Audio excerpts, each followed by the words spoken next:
And now, your Midday Ark-La-Miss news update. And good afternoon. Thanks for tuning in to NBC News Daily. I'm Randy Stone with your Midday Ark-La-Miss update.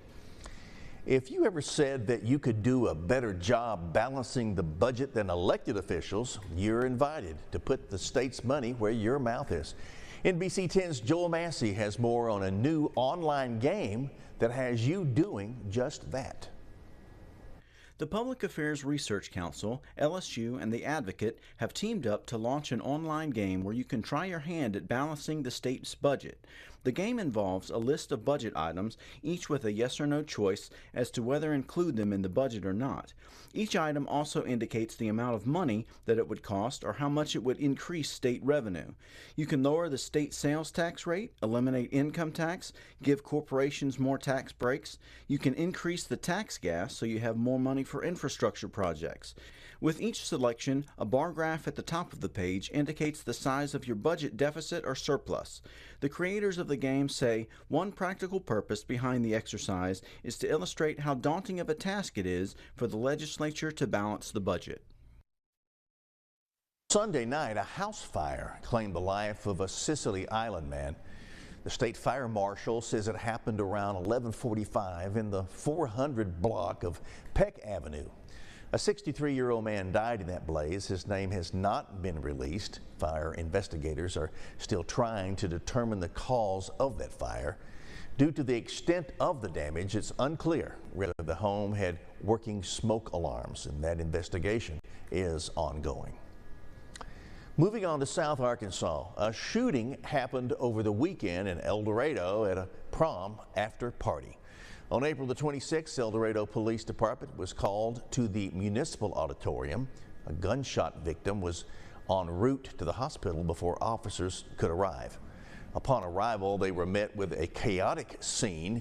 While on scene, investigators collected over 30 shell casings and several projectiles from the center of the parking lot, about 75 yards from the front entrance. The only known victim at South Arkansas Regional Hospital is Zadiman Kauser. It was advised she started hearing gunshots from what was described as a switch, which is a device that turns a firearm into a machine gun. She said she began running from that area when she observed two young boys who were arguing. Krauser said she was running when she was struck in the leg. If anyone has any information regarding this incident, they urge you to contact the El Dorado Police Department Criminal Investigations Division. And now, exclusive Storm Tracker Doppler weather with meteorologist Chase Ward. It's still going to be quite warm and humid for this afternoon as our temperatures rise to the mid-upper 80s. We're going to see plenty of cloud cover, and there's going to be a chance maybe a light shower or drizzle could kind of move on through. So much moisture present, wouldn't take much to have some raindrops fall from the sky. But whatever does fall will be relatively brief. The heavy activity and the thunderstorms will stay mostly northwest of I-30 corridor all the way out to parts of northeast Texas, Oklahoma, where we are expecting chances for severe weather. Now, that severe weather threat will eventually translate further eastward to our area, where we might see a chance for maybe some high wind gusts, possibly some hail, but that's going to be mostly for Thursday night and also for parts of Friday as well. For tomorrow, we're going to see possibly some light showers, some thunderstorm activity kind of rolled into the I-30 corridor, and then by early Thursday morning, kind of overnight situation, but Thursday morning we could see some scattered thunderstorms roll across parts of Arkansas, and then another round for Thursday evening going into parts of Friday, where that wind and hail threat will be. But tonight, upper 60s, we continue with the clouds. For tomorrow, temperatures will be mid-upper 80s still, with those evening scattered showers and thunderstorms, and then chance for some strong storms Thursday and also for parts of Friday.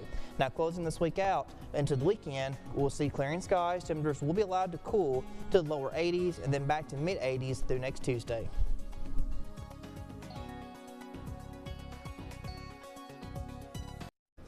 And that's it for our midday update. NBC News Daily continues now. Get your St. Jude tickets while you can. We're at the last part of this, so you can win that dream home. Be safe out there. Have a good day.